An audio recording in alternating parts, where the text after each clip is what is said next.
India officially enters a new era of energy sovereignty. Bharat, चीन, Brazil, तुर्की और Norway जैसे देशों में इसका विशाल भंडार है। India has the largest reserves in the world. With this achievement, India has officially entered the second stage of its three-stage nuclear power program.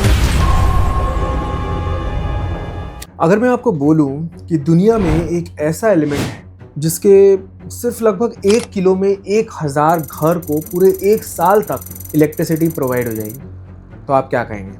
आप कहेंगे देखो वॉर चल रहा है, वैसे ही सब लोग परेशान हैं, तो बकवास बंद करो, है ना? यही बोलेंगे आप। लेकिन वेट, अगर मैं ये भी बोलूँ कि इस एलिमेंट का दुनिया का सबसे बड़ा केंद्र इंडिया में ही है, इंडिया के ही मिट्टी के नीचे है, और वो भी कुछ ही स्टेट्स के समुद्री किनारों के रेत में होगा ये, तो आप क्या बोलेंगे? और अगर मैं ये भी बताऊं कि 6 अप्रैल 2026 मतलब कुछ ही हफ्ते पहले इंडिया ने इस एलिमेंट से रिलेटेड इलेक्ट्रिसिटी बनाने वाले काम के प्रोसेस में एक बहुत बड़ी सक्सेस अचीव की है, और दुनिया में अलग देश जैसे रशिया, चाइना, ये सब हैरान हैं, तो आप क्या बोलेंगे? तो फ्रेंड्स, आज अर्थात बाय जय पे हम इसी पे बात करने वाले हैं। इंडिया के उस सीक्रेट वेपन की बात करेंगे जिसके बारे में बड़े बड़े देश जानते हैं, मानते हैं और डरते हैं। क्यों? क्योंकि जिस दिन इंडिया ने इस खजाने को अनलॉक कर दिया, उस दिन दुनिया की एनर्जी का चेस बोर्ड हमेशा के लिए पलट जाएगा। तो शुरू करते हैं एक ऐसे रहस्य से जो 70 साल से छुपा है, और अब उसे सबके सामने लाने का समय आ गया। बट इसके पहले कि हम आगे बढ़ें, अर्थात बाय जय को सब्सक्राइब कर लो, चैनल के बाकी वीडियोस को देख लो, and I am sure you will not be disappointed. तो शुरू करते हैं। 1950s की बात है। इंडिया नया नया अपने पैरों पे खड़ा हो रहा था, लोग गरीब थे, देश टूटा फूटा सा था। उसी वक्त एक साइंटिस्ट ने सोच लिया था कि 50 साल बाद इंडिया को इलेक्ट्रिसिटी प्रॉब्लम से कैसे बचाया जाएगा, और वो साइंटिस्ट थे डॉक्टर होमी जहांगीर भाभा, जिसे father of India's nuclear programme भी कहते हैं। उन्होंने एक चीज़ नोटिस की कि इंडिया के पास यूरेनियम 233 बहुत कम है, और बिना यूरेनियम 233 के न्यूक्लियर एनर्जी बनाना बिल्कुल नामुमकिन है, ये उन्हें पता था। तब उन्होंने सोचा कि अगर ये यूरेनियम नहीं मिल सकता तो एक 3 स्टेप प्रोसेस बनाते हैं जिसमें कुछ केमिकल चेंजेस होंगे और हम खुद का यूरेनियम 233 प्रोड्यूस कर पाएंगे। ये सुनने में ही एक बहुत बड़ा और अनअचीवेबल टारगेट लग रहा है, राइट? जिसपे नॉट जस्ट इंडिया, बाकी कई कंट्रीज काम कर रही थी, और आज कई लोगों ने ऑलरेडी हार मान ली।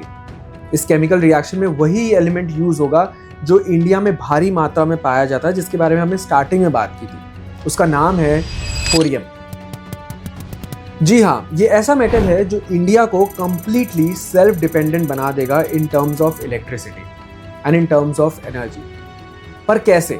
होमी भाभा के 3 स्टेप प्रोसेस के पहले स्टेप में यूरेनियम जो थोड़ा बहुत है हमारे पास, उसे रिएक्टर्स में जलाना होगा, तो इलेक्ट्रिसिटी बनेगी।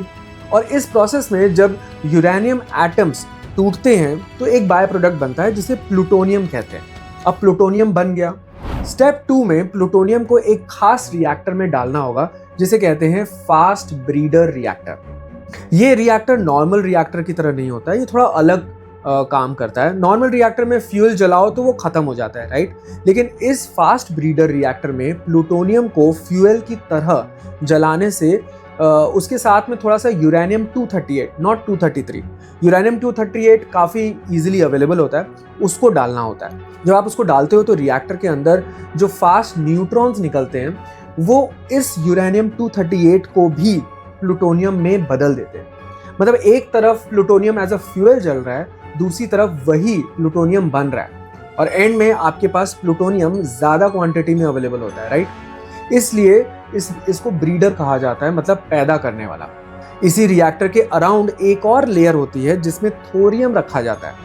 वो फास्ट न्यूट्रॉन्स जिसकी हम बात कर रहे थे, जब वो थोरियम से टकराता है तो वो थोरियम यूरेनियम 233 में कन्वर्ट हो जाता है। यही फ्यूल जो अगले स्टेज में रिएक्टर्स में काम आएगा और जिससे इलेक्ट्रिसिटी बनेगी, राइट? अब स्टेप 3 में क्या होता है, ये जो यूरेनियम बना है उसे इलेक्ट्रिसिटी बनाने का काम होता है, और क्लीन, सस्ती और खुद की इलेक्ट्रिसिटी आप प्रोड्यूस कर लेते हो। तो बाबा का ये प्लान 1950s में था। लोगों ने बहुत मजाक उड़ाया, कहा कि ये 50 साल का प्रोजेक्ट है। तो बाबा ने कहा अभी शुरू करते हैं, और तब से ये प्रोजेक्ट स्टार्टेड है। ही लेफ्ट अस इन 1966, लेकिन उनका प्लान आज भी जिंदा है और अब पूरा होने वाला है, क्योंकि 6 अप्रैल 2026 कलपक्कम तमिलनाडु में इंडिया का पहला फास्ट ब्रीडर रिएक्टर तैयार हो गया है। तैयार होने का मतलब सिर्फ सिंपल भाषा में ये हुआ कि रिएक्टर के अंदर जो एटम्स हैं वो टूट टूट के एक दूसरे से चेन रिएक्शन कर रहे हैं खुद से, बिना रुके। इसको साइंटिफिक भाषा में क्रिटिकलिटी कहते हैं, मतलब रिएक्टर अपने आप चल रहा है। ये सुनने में इजी लगता होगा पर बहुत डिफिकल्ट है। इंडिया के अलावा सिर्फ रशिया के पास पहले से ऐसा रिएक्टर था। पूरी दुनिया में सिर्फ एक देश, और 6 अप्रैल को इंडिया बना दूसरा देश। अमेरिका नहीं, फ्रांस नहीं, चाइना नहीं, इंडिया। पीएम मोदी ने भी उसी रात को ट्वीट किया। उन्होंने कहा कि ये एक बहुत ही डिफाइनिंग स्टेप है सिविल न्यूक्लियर जर्नी के लिए, और इससे आगे की बहुत लाइफ डिफरेंट हो सकती है। It is a proud moment for India. 200 से ज़्यादा इंडियन कंपनीज, बड़ी छोटी, सब इसमें इन्वॉल्व थी। इन्होंने मिल के रिएक्टर बनाया। किसी अमेरिकन कंपनी ने नहीं बनाया, किसी अमेरिकन फैक्ट्री का यूज़ नहीं हुआ, किसी यूरोपियन लैब का यूज़ नहीं हुआ। ये कंप्लीटली सेल्फ मेड था, और ये सफ़र बिल्कुल भी आसान नहीं था गाइस। 1974 में जब इंडिया ने अपना पहला न्यूक्लियर टेस्ट किया तो अमेरिका, कनाडा और कई सारी कंट्रीज़ ने इंडिया पे सैंक्शंस लगाए। मतलब ना वो टेक्नोलॉजी देंगे, ना फ्यूल देंगे, और रोकेंगे भी आपको। इसी वजह से ये रिएक्टर को बनाने में 22 साल लग गए, क्योंकि ऐसी टेक्नोलॉजी पहले कभी बनी ही नहीं। तो हर मोड़ पे प्रॉब्लम्स आते रहे। अमेरिका, फ्रांस, जर्मनी, इन्होंने भी यही रिएक्टर बनाने की कोशिश की, पर बीच में इसको छोड़ दिया, क्योंकि ये बहुत एक्सपेंसिव प्रोजेक्ट है और इसको बहुत मुश्किल से बनाया जाता है। लेकिन इंडिया ने हार नहीं मानी। क्यों? क्योंकि इंडिया को पता था कि अगर ये नहीं बनाया तो उन्हें हमेशा दूसरों के सामने हाथ फैलाना पड़ेगा। अब कुछ लोग पूछ रहे हैं कि यार एक रिएक्टर बनाने से क्या होगा? ऑब्वियसली एक रिएक्टर पे इंडिया नहीं रुकने वाला है, पर हमें ऐसी टेक्नोलॉजी मिल गई जिससे हम कई और रिएक्टर्स बना पा रहे हैं। देखो, इंडिया की टोटल न्यूक्लियर इलेक्ट्रिसिटी कैपेसिटी रफली 8 से 9 गीगावाट है।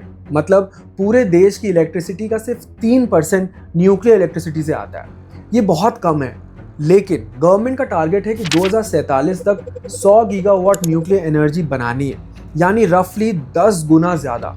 ये इंडिया की आज़ादी के 100 साल का सेलिब्रेशन होगा और तोहफा होगा क्लीन एनर्जी इंडिपेंडेंस की।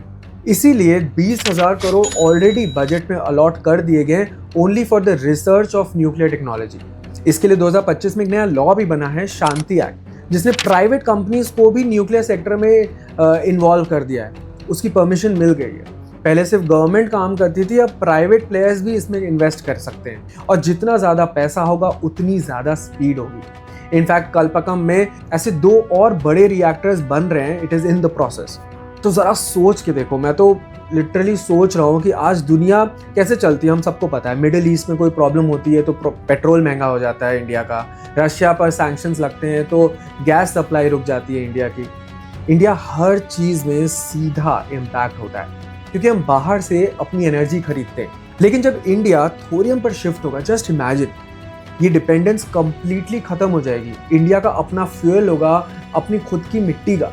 इसको और आगे सोचो तो जब सस्ती इलेक्ट्रिसिटी होगी तो फैक्ट्री सस्ती बनेगी, सामान सस्ता बनेगा, ज़्यादा एक्सपोर्ट होगा, ज़्यादा जीडीपी होगी और ज़्यादा जॉब्स होंगी।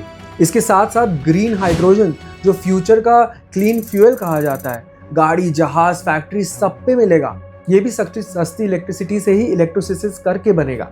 मतलब सस्ती न्यूक्लियर इलेक्ट्रिसिटी का मतलब सिर्फ ये नहीं हुआ कि हम सबके घर में इलेक्ट्रिसिटी मिलेगी, ये पूरी इकोनॉमी की रनिंग कॉस्ट को बहुत हद तक कम कर देगा। तो आज ओपेक देश क्या करते हैं? ऑयल की वजह से वो दुनिया को नचाते हैं। कल इंडिया के पास वही लेवरेज होगा। थोरियम टेक्नोलॉजी की वजह से दूसरे देश हमारे पास आएंगे सीखने के लिए।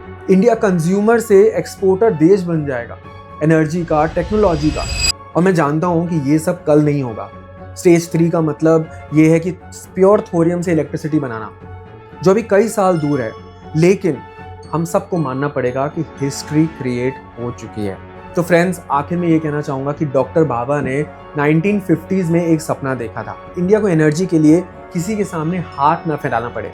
तो उन्होंने 3 स्टेप्स बना लिए, ऐसे 3 स्टेप्स जिसका फर्स्ट स्टेप हो चुका है, जिसका second step already almost completion पे है।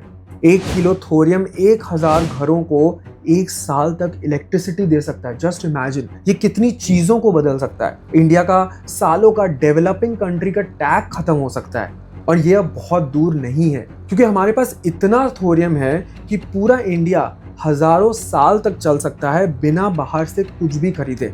तो फ्रेंड्स, इस स्टोरी को ज़्यादा से ज़्यादा शेयर करो, इस वीडियो को ज़्यादा से ज़्यादा शेयर करो।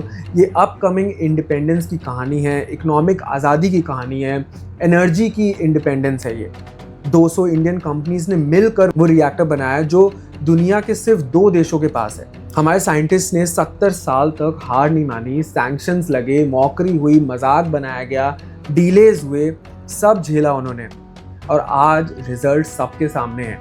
तो ये वक्त है गर्व करने का, ये समय है जब अपने साइंटिस्ट पे हम सबको फक्र होना चाहिए। इस खजाने पर जो हमेशा से हमारा था, बस अनलॉक होने का इंतजार कर रहे थे हम, और अब वो समय आ चुका है। आज के वॉर के समय में ये बात तो क्लियर है कि जिसने कंट्रोल कर लिया एनर्जी, उसने दुनिया को कंट्रोल कर लिया।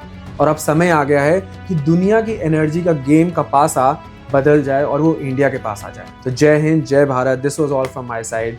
Go and watch some more videos. Thank you and have a great day.